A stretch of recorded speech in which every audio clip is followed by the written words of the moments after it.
ఒక చుక్క వాటర్ పోయకుండా చుక్క కూరతోటి కర్రీ ఇలా ఒకసారి ట్రై చేసి చూడండి. రైస్లోకైనా చపాతీలోకైనా చాలా బాగుంటుంది.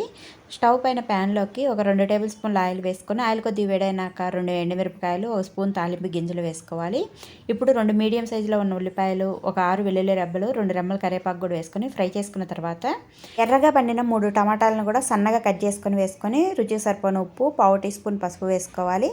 చుక్క కూర ఎక్కువ పులుపుగా ఉండిద్ది కాబట్టి కారం అనేది కొంచెం ఎక్కువ వేసుకోవాలి. ఇక్కడ నేనైతే 2 స్పూన్లు వేసాను.